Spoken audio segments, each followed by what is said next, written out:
नमस्कार। कहिए कैसे हैं आप सब। आई होप आप सब अच्छे होंगे। मैं अमिता स्वागत करती हूँ आप सबों को मेरे इस यूट्यूब चैनल में। तो आज दिन गुरुवार है जो श्री हरि भगवान विष्णु बृहस्पति देव महाराज को समर्पित है। तो जो कोई भी गुरुवार का व्रत धारण करते हैं वो तो सभी नियम विधि को जान के ही व्रत को करते हैं, पर जो कोई भी इस नहीं व्रत करते हैं लेकिन फिर भी उन्हें कुछ नियमों का पालन अवश्य करना चाहिए। गुरु अच्छा होने से आपका गुरु अच्छा होगा तो आपके जीवन में तरक्की ही उन्नति ही होगी। पर जब गुरु अस्त हो जाता है तो हमारे जीवन में हम कुछ अच्छा करने जाते हैं तो अच्छा नहीं होता, हमें उसका परिणाम हमेशा मायूसी ही मिलती है। इसलिए हमारा गुरु यदि अच्छा है, किसी कारण से हमारा गुरु ग्रह खराब है, कमजोर है, तो हमें छोटी छोटी उपाय करनी चाहिए ताकि हमारा गुरु अच्छा हो। हम गुरुवार का व्रत रखे ना रखे, हमें इन सब नियमों का पालन हर मनुष्य को करना चाहिए, हर महिलाओं को करना चाहिए। खासकर महिलाएं घर की बागडोर महिलाओं के हाथ में होती है।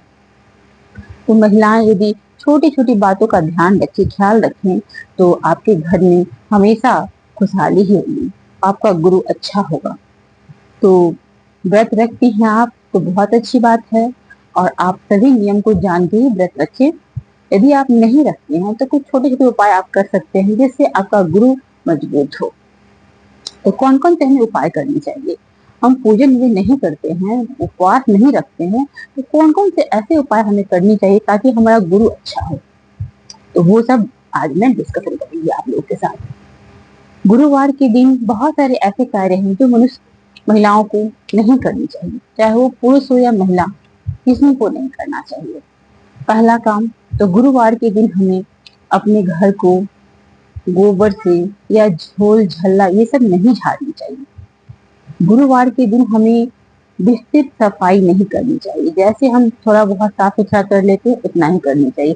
नहीं, घर के कबाड़ को हमें निकालना चाहिए। पूरा कचरा यदि पहले से आप जमा करके रखे हो तो गुरुवार के दिन तो बिल्कुल ही ना निकालो। गुरुवार के दिन आप हल्की फुल्की साफ सफाई कर लो ताकि आपका घर साफ स्वच्छ रहा। ऐसा नहीं है कि आप घर को साफ ही न रखो, ऐसा भी नहीं है।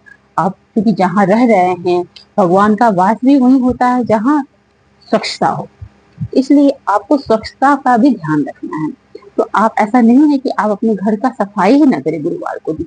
हाँ, यदि बन जाता है तो आप पोछा ना करें, अच्छे से झाड़ू लगा दें। यदि नहीं बनता है तो आप सादे पानी से अपने घर की साफ सफाई जरूर करें, क्योंकि मैं करती हूँ, सादे पानी से करती हूँ।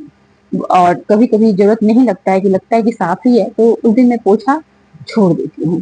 पर अगर मुझे करना होता है तो मैं केवल पानी में कुछ नहीं मिलाती, सादे पानी से ही पोछा करती हूँ। तो आप लोग इस चीज का पहला ख्याल रखें। आप अपने घर का कबाड़ ना निकालें, आप अपने घर की जाले झोल झाल ये गुरुवार के दिन ना हो। आप हल्की फल्की सफाई कर सकते हैं, पर आप अब विस्तृत सफाई गुरुवार के दिन ना करें। दूसरा, आप अपने वस्त्रों को गुरुवार के दिन तो बिल्कुल भूल के भी ना धोएं। अगर बहुत जरूरी आपको लगे तो आप सादे पानी से उसे खंगाल लें और धो लें। अब डेली वाला वस्त्र है, छोटे बच्चे हैं, यदि नहीं बनेगा आप तो आप उसको धो सकते हैं। बस जो यूज में है बच्चे पहनते हैं बस उतना ही, एक्स्ट्रा कपड़ा आपको दिन नहीं धोने हैं। जो आप कल के लिए रख सकती हैं तो कल के लिए रख दें, तो गुरुवार के दिन आपको नहीं धोना। धोबी के यहाँ वस्त्र भूल के भी ना दें। गुरुवार को हमेशा याद रखें, ना धोबी के यहाँ से वस्त्र लाएं और न ही देने जाएं। इन बातों का भी आप विशेष कर ख्याल रखें। महिलाएं, पुरुष दाढ़ी न बनाए, इससे आपका गुरु कमजोर होता है और आप अच्छा करते हुए भी आपकी जिंदगी में कुछ अच्छा नहीं होता। नेल ना काटे, नेल कट भी आप गुरुवार के दिन ना करें। अगले दिन आप कर सकते हैं, शुक्रवार को कर सकते हैं, पर गुरुवार को भूल कर भी ना करें। इससे आपका गुरु कमजोर होता है और आप बहुत सारे उपाय कर रहे हैं, बहुत मेहनत कर रहे हैं, पर आपको उतनी प्रगति देखने को नहीं मिलती है ये छोटी छोटी गलती के कारण। इसलिए आप गुरुवार के दिन अपने नेल कट ना करें, पुरुष दाढ़ी वगैरह ना बनवाए, कपड़ा धोबी के यहाँ धुलने ना दें। इन सब बातों का ख्याल रखें। तीसरी बात, आप गुरुवार के दिन किसी को उधार ना दें। गुरुवार के दिन किसी को भी उधार ना दें। हाँ, बहुत इमरजेंसी है जिसके बिना काम नहीं चल सकता है, कोई बहुत दुर्घटना घट गई है तो वो जरूरी ही है देना।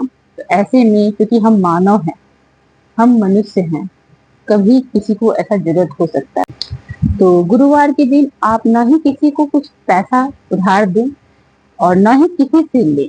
इस बात का भी आपको खास करके ख्याल रखना है कि आपको न देनी है पैसा, न लेनी है। उसके बाद आपको गुरुवार के दिन दही भी किसी को नहीं देना है, न ही किसी के यहाँ से दही लेना है। गुरुवार के दिन आपको कोशिश करना है कि अपने ही घर का भोजन करें। ये सब छोटी छोटी उपाय हैं। गुरुवार के दिन आप भूजा तो कभी ना भूज के खाएं। यदि कोई खाता है, ऐसे है तो खा सकते, पर भूजा भूजे ना गुरुवार के दिन।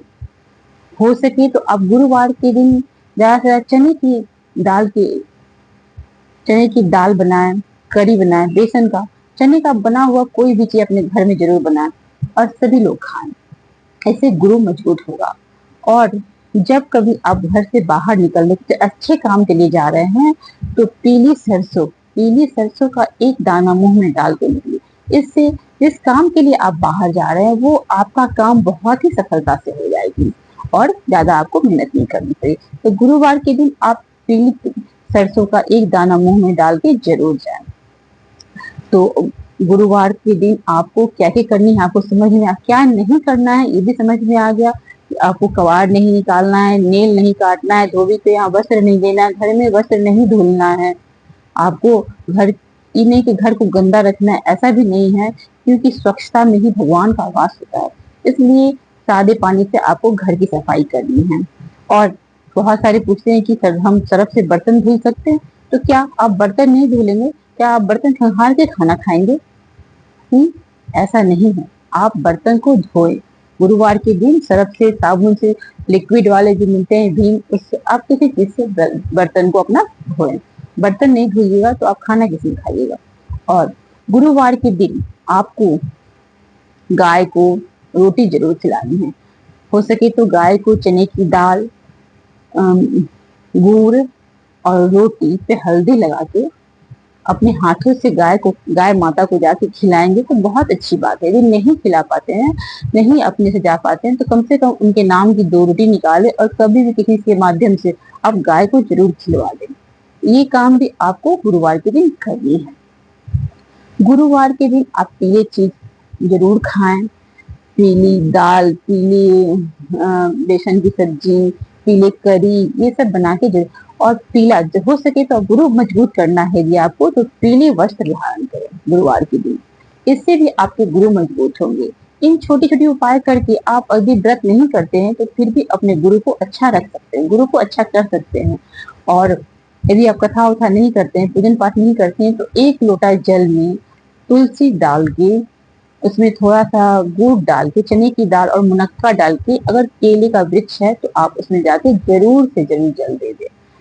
भले और आपको टाइम नहीं है कथा पढ़ने का, पूजन करने का, तो ना करें, लेकिन इतना आप कर सकते हैं। तुलसी जी में हल्दी डाल के, या गाय की कच्ची दूध हो तो उससे आप तुलसी जी में जाके जल दें, अर्घ दें। ये सब उपाय आपको छोटी छोटी उपाय करनी है, इससे आपका गुरु मजबूत होगा।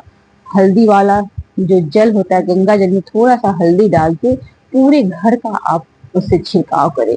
उसमें एक फूल डाल दे और फूल से पूरे घर का इससे आपके घर की निगेटिविटी दूर होती है और पॉजिटिव वाइब्स आते हैं। तो इन छोटी छोटी उपायों को करके आप अपना गुरु मजबूत कर सकते हैं। ये थे गुरुवार के दिन करने वाले छोटे छोटे उपाय, जो आप व्रत करते हैं तब भी करें, ना करते हैं तो अपने गुरु को मजबूत करने के लिए आप ये सब करते रहें। इससे आपका गुरु मजबूत, आपकी जो समस्याएं आ रही हैं, आप बहुत कुछ अच्छा कर रहे हैं, बहुत मेहनत कर रहे हैं, कुछ पॉजिटिव परिणाम ना निकल रहा है, तो इन सब छोटे छोटे उपाय करके आप देखें कि आपके घर में कैसे पॉजिटिविटी आती है, कैसे निगेटिविटी निकलती है, कैसे आपके गुरु मजबूत होते हैं। और जब गुरु मजबूत होंगे तो उन्नति ही उन्नति है। इसलिए गुरु को मजबूत करना बहुत जरूरी है। तब फिर मिलती हूँ अगले वीडियो में, तब तक के लिए बाय, टेक केयर, अपना ख्याल रखें, हंसते मुस्कुराते रहें। धन्यवाद। यदि वीडियो अच्छा लगे तो लाइक शेयर जरूर करें, एक प्यारा सा कमेंट हरिओम हरिओम हरिओम जरूर लिखें। तब तक के लिए